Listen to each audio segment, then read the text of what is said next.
राष्ट्र पूछता है, राष्ट्र के ज्वलंत प्रश्न उठाते रहेंगे हम।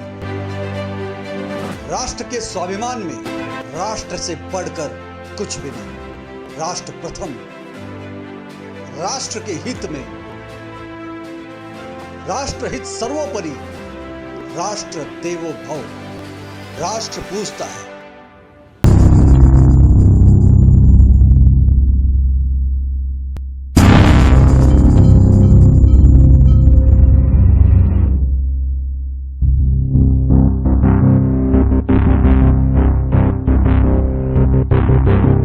नमस्कार, मैं शैलेश पांडे, आप देख रहे हैं राष्ट्रवाद न्यूज। स्वागत है आपका राष्ट्र पूछता में। देशवासियों, एक शेर है कि कौन कहता है कि आसमां में सुराग नहीं हो सकता। कौन कहता है कि आसमां में सुराग नहीं हो सकता। एक पत्थर तबीयत से उछालो तो यारो।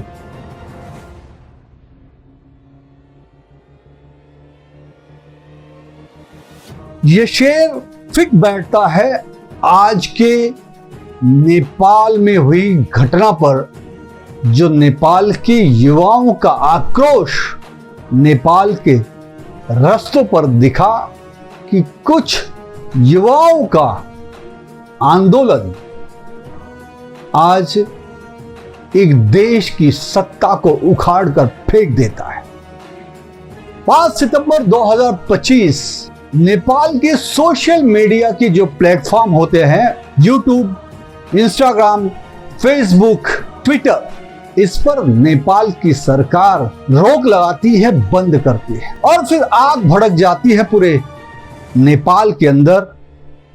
युवा छात्र रास्ते पर उतरते हैं और विशेष तौर से 18 साल से लेकर 23 साल के कम उम्र के युवा, जिन्हें जेन जी कहा जा रहा है, वो रास्ते पर उतरते हैं। शुरुआत में तो ये कुछ युवाओं का आंदोलन था, जो सोशल मीडिया के प्लेटफॉर्म के द्वारा ये आंदोलन शुरू किया जाता है।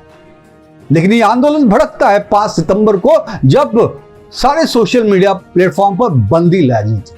लेकिन इस आंदोलन, जन आंदोलन का कारण सिर्फ और सिर्फ सोशल मीडिया पर बंदी लाना ये नहीं, बल्कि जब यह आंदोलन नेपाल के कुछ युवाओं के द्वारा सोशल मीडिया पर शुरू किया जाता है, तो उस वक्त जो कारण रहता है वो भ्रष्टाचार, सरकार की तानाशाही, नेपाल की आर्थिक बदहाली,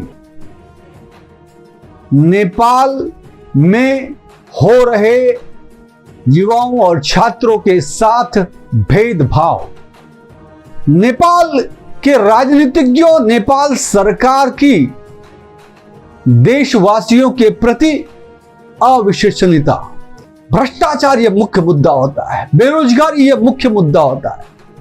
और इसके साथ ही वहां के युवा इसलिए भी परेशान थे कि वहां के जो बड़े बड़े नेता थे, चाहे वो प्रधानमंत्री थे, चाहे वो गृह मंत्री थे, चाहे वो सांसद थे, विधायक थे, उनका जो लाइफस्टाइल था, लाविश लाइफस्टाइल, और उनके बच्चों का विशेष तौर पे जो लाविश लाइफस्टाइल था, जो वीडियोस वो सोशल मीडिया में डालते थे, उससे नेपाल के युवाओं का आक्रोश ज्यादा बढ़ता है। क्योंकि कहीं ना कहीं जो आम जनता है, आम युवा है, आम छात्र है, वो ठगा सा महसूस होता है कि हम किस तरह की जिंदगी जी रहे हैं और ये चंद नेताओं के जो बच्चे हैं वो कैसी आलीशान और अय्याशी भरी जिंदगी जी रहे हैं। उबाल सी आती है, आक्रोश पैदा होता है, बगावत होती है, और कहते हैं कि जिस ओर जवानी चलती है उस ओर जमाना बदल जाता है। और नेपाल की जवानी सरकार के खिलाफ बगावत करती है, विद्रोह करती है, जन आंदोलन करती है, रास्ते पर उतरती है, और 4-5 हजार युवाओं की वो भीड़ जो शुरुआत होती है, धीरे धीरे वो भीड़ 40,000, 50,000 की भीड़ में बदल जाती है। यह आंदोलन शुरुआती तौर पर संवैधानिक लोकतांत्रिक स्तर से पद्धति से चल रहा था, लेकिन जब सोशल मीडिया प्लेटफॉर्म पे बंदी लाई जाती है तो वो आग सी लग जाती है पूरे नेपाल में, काठमांडू में, और फिर यह आंदोलन उग्र रूप धारण करता है, यह आंदोलन सशस्त्र रूप धारण करता है। और इस आग में घी डालने का काम नेपाल की सरकार करती है जब पुलिस के द्वारा, सेना के द्वारा फायरिंग की जाती है। और इस फायरिंग में अब तक 19 छात्र युवाओं की हत्या हो चुकी है, 300 से ज्यादा लोग घायल हो चुके हैं। और फिर इतनी भयंकर तबाही मचती है युवाओं की, छात्रों की, कि वो सारे विधायक, सांसदों के घर पर हमला करते हैं, आक्रमण करते हैं। नेपाल के मंत्रियों के घर भी छोड़े नहीं जाते, फिर वो वित्त मंत्री हो, गृह मंत्री हो और प्रधानमंत्री तक के घर में घुसकर जनता तोड़फोड़ करती है। और इन सारे नेपाल के मंत्रियों को मजबूरी में अपने घरों को छोड़कर भागना पड़ता है। नेपाल के प्रधानमंत्री केपी शर्मा ओली इस वक्त अपना इस्तीफा देकर नेपाल छोड़कर किसी और देश में शरण ले चुके हैं। इतना बड़ा आंदोलन और इतने कम समय में यह पूरे दुनिया के इतिहास में शायद पहली बार हुआ है। हमें सोचना पड़ेगा इस बात पर कि ये जो मुख्य कारण हुआ है वो सिर्फ और सिर्फ राजनीति के कारण। और राजनीति में कहने जाएं तो मुझे एक पंक्ति याद आती है कि आस्था और विश्वास की नींव हिल चुकी है। आस्था और विश्वास की नींव हिल चुकी है, सत्य, ईमान, मानवता को राजनीति निगल चुकी है। और यही हुआ, नेपाल में भरोसा उठ गया नेपाल के युवाओं का, नेपाल के आम जनता का, उनके नेताओं से, उनके प्रधानमंत्री से, उनके मंत्रियों से,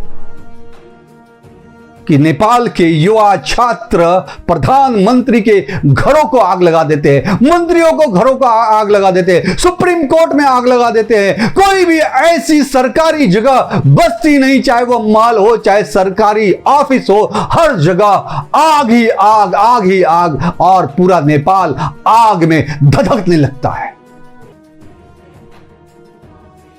गौर करने की बात है कि आखिर में ये हुआ क्यों। और नेताओं को भी, मंत्रियों को, प्रधानमंत्री को भी वहां को सीख लेनी चाहिए कि आप युवाओं की जो चाहत है उसे आपको स्वीकार करना पड़ेगा। आप मनमानी नहीं कर सकते, आप तानाशाही नहीं कर सकते, आप भ्रष्टाचार नहीं कर सकते, आप देश के बदहाली के दोजख में नहीं फेंक सकते। आपको सबका साथ लेते हुए सबका विकास, सबका भला करना ही पड़ेगा। आप अपनी मनमानी नहीं कर सकते। यह दिखा दिया नेपाल के युवाओं ने, छात्रों ने इस जन आंदोलन में। लेकिन उसके साथ ही यह भी प्रश्न उठता है कि क्या आने वाले समय में नेता इससे सीख लेंगे।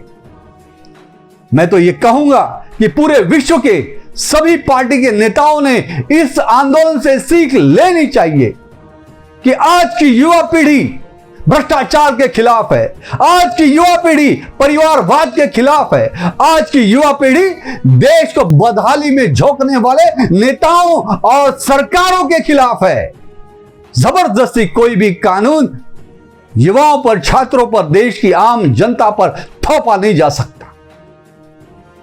लोगों को, जनता को, युवाओं को, छात्रों को विश्वास में लेकर ही कोई काम किया जा सकता है। नेपाल के आंदोलन की ये तो एक थ्योरी हुई, लेकिन इसके साथ ही थोड़ा सा अगर हम फ्लैशबैक में जाते हैं 2022 में श्रीलंका में भी इसी तरह का आम जनता का जन आंदोलन हुआ। वहां भी प्रधानमंत्री, राष्ट्रपति के घर में घुसकर लोगों ने तोड़फोड़ की, सामानों की चोरियां की, पूरी बदहाली की गई। कारण महंगाई, भ्रष्टाचार।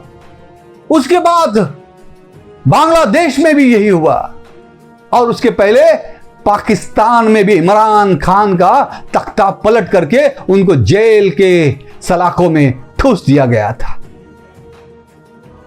सवाल यह उठता है कि 2022 से श्रीलंका से यह शुरुआत होती है। श्रीलंका, पाकिस्तान, बांग्लादेश और अब नेपाल में ये भारत के इर्द गिर्द ही ये तख्ता पलट क्यों हो रहा है? और इसके पीछे भी जो अदृश्य शक्तियां है, जो सूत्रों से मिली जानकारी के अनुसार जो विशेषज्ञ लोग हैं, उनका भी इसमें अलग अलग तरह का मत है। एक मत तो मैंने जो पहले आपको बता दिया, युवाओं का जन आंदोलन देश के लिए भ्रष्टाचार के खिलाफ।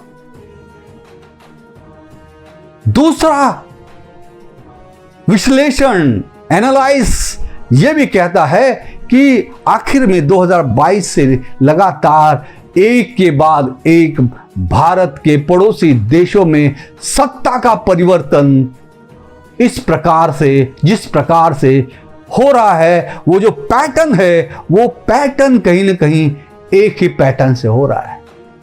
क्या कोई नहीं चाह रहा है कि भारत के इर्द गिर्द शांति रहे?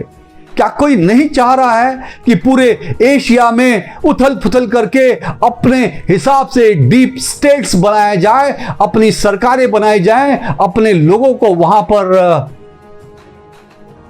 बिठाया जाए, कठपुतलियों को, और वो देश चलाए, और जो सुपर पावर अपने आप को कहते हैं, उन सुपर पावर के हिसाब से ये देश चले।